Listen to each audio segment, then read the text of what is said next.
Hello বন্ধুরা, আজকে আমি ভোগের খিচুড়ির রেসিপি নিয়ে এসেছি। তার জন্য কি কি উপকরণ নিয়েছি সেগুলো তো আপনারা দেখেই নিলেন। প্রথমে আমি মুগ ডালটা ভেজে নেব। হালকা ব্রাউন কালারের হয়ে আসলে আমি মুগ ডালগুলো নামিয়ে নেব। দেখে নিন আমি কি অবস্থায় এটা নামিয়েছি। এই যে এমন হয়েছে, সে অবস্থায় আমি এটা নামিয়ে নিয়েছি। গোবিন্দভোগ চালের খিচুড়ি করার সময় ডাল আর চালের পরিমাণ কিন্তু একই নিতে হবে। এবার আমি ডালটা সিদ্ধ করে নেব। তার জন্য হাঁড়িতে জল বসিয়ে দিয়েছি। জলটা গরম হয়ে আসলে খানিকটা তুলে আমি একটু ডালটা ধুয়ে নেব। ধুয়ে ওই গরম জলে ডালটা ঢেলে দেব। আমি যেহেতু গোবিন্দভোগ চাল দিয়ে ভোগটা তৈরি করছি, সেই কারণে প্রথমে ডালটা সেদ্ধ করে নিতে হবে। তার জন্য চালটা আমি একটু পরে দেব, ডালটা সেদ্ধ করে নিয়ে। এবার সেদ্ধে বসিয়ে দিলাম। ততক্ষণ আমি এদিকে আলুগুলো একটু ভেজে নেব। সামনে তো সরস্বতী পুজো আসছে।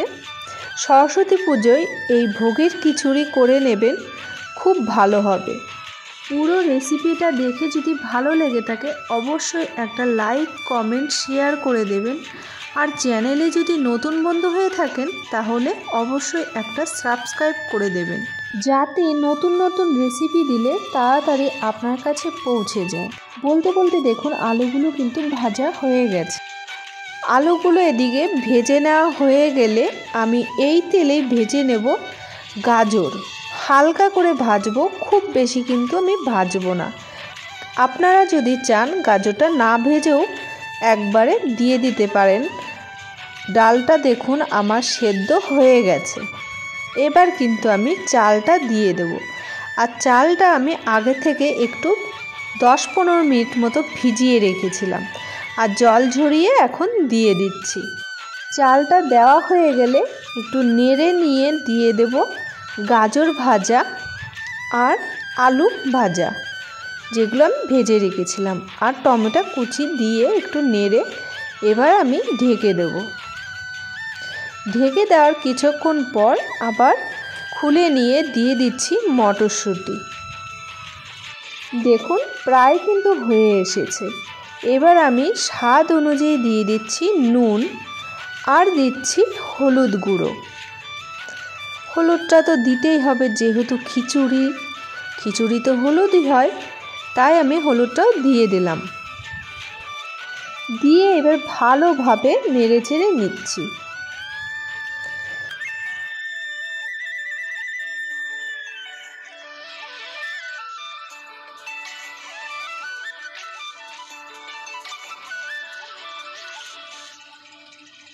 এবার ভোগের খিচুড়ির লাস্ট স্টেপ।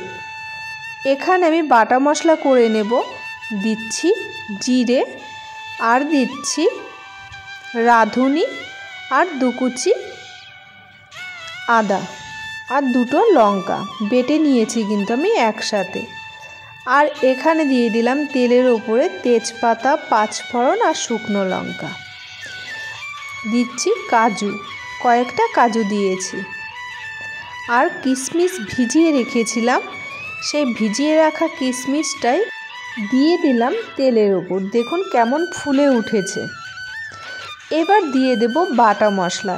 এর মধ্যে হাফ টমেটো কুচি কিন্তু আমি একটু বেটে নিয়েছি, আর একটু হলুদ দিয়ে দিলাম এর মধ্যে, আর দিলাম স্বাদ অনুযায়ী চিনি।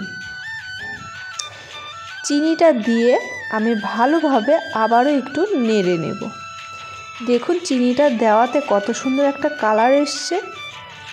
আর গোবিন্দভোগ চালের খিচুড়ি যদি একটু মিষ্টি মিষ্টি ভাব না আসে, স্বাদটাই কিন্তু আসে না। ভাজাটা কিন্তু হয়ে গেছে। আমি তুলে এবার খিচুড়ির মধ্যে দিয়ে দিচ্ছি। খিচুড়িটা দেখুন অলরেডি হয়ে গেছে। আমি কিন্তু এমতো অবস্থায় গ্যাসটা একদম কমিয়ে রেখেছি। ভালোভাবে এবার মিশিয়ে নেব। মিশিয়ে নিয়ে আমি বেশিক্ষণ আর রাখবো না। আর এর মধ্যে দিয়ে দিচ্ছি একটু ভাজা মশলা। ভাজা মশলা এর মধ্যে আছে জিরে, ধনে, গরম মশলা, গোলমরিচ একসাথে ভেজে দিয়েছি। এবার কিন্তু নামিয়ে নিচ্ছি। আজকের এই গোবিন্দভোগ চালের খিচুড়িটা আমি বেগুনি দিয়ে পরিবেশন করেছি। আপনারা কী দিয়ে ভালোবাসেন সেটা আমাকে অবশ্যই জানিয়ে দেবেন।